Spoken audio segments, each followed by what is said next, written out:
Hey, Sivan here. Welcome to the first video in this playlist. In this video we are going to be looking at custom shelves, how to create them, and also how to export them and move them to a different sort of machine or workspace.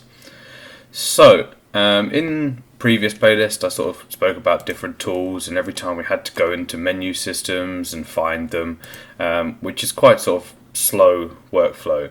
So what you normally want to do is, obviously you can't remember every single hotkey for all the tools, and a lot of the tools don't have hotkeys, is you want to build yourself a custom shelf. So this is kind of my custom shelf here. It's got a mix of modeling, deformers, texturing, animating. It's all the things that I use the most. So some of them we've already used, like these ones here. These are our primitives. We've got extrude, we've got edge loop, merge to center, and deleting edge vertex. So these are kind of things that I use a lot. So I'd recommend that you do set up a custom bar. By default, when you first open your Maya, you will have a tab that's called custom, and it should be empty.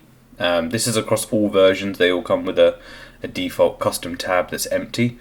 And all you have to do to start building your own custom bar is make sure you're on this tab. So it may start down here somewhere.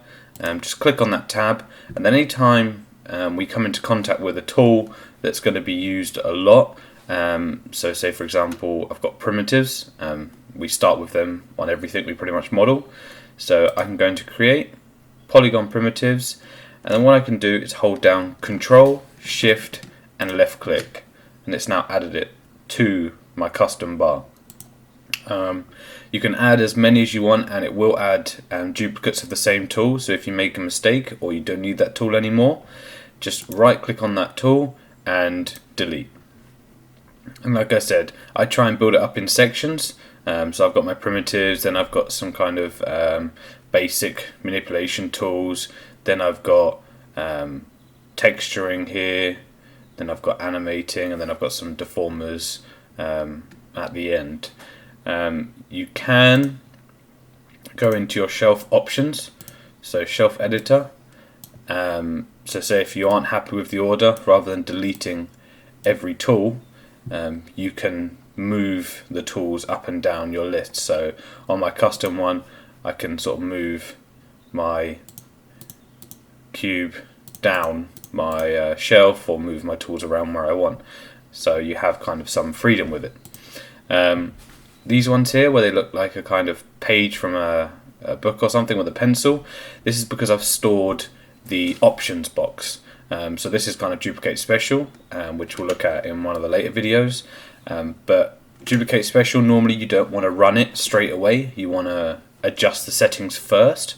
So any tools like that, so say for example here I've got combine. If you hold down Control Shift and then click the options box, it will then add that for you, and it will then open the options rather than running the option. Some of them will come up with the options, so it hovers over and says that it's got the options. Some will come up as like a little script page. Right, so if you move Maya, obviously your custom bar can't go with you. It's dependent on each machine, but you can take any shelves with you that you want. So this is where kind of my shelves are stored. So they're going to be in your, wherever your users are stored. So see users, username, documents. Sometimes this can be a hidden file, so you may need to turn show hidden on. Then you go into which version you're using, and then preferences, and then shelves.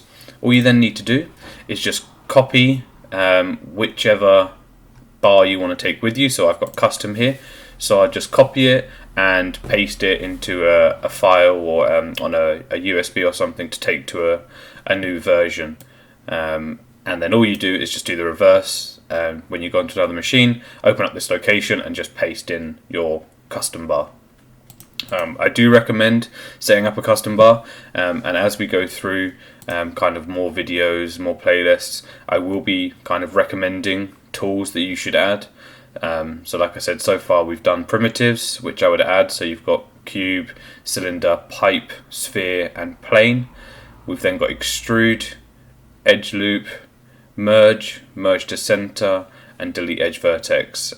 These are used a lot, and I'd recommend you add sort of some of them to your custom bar.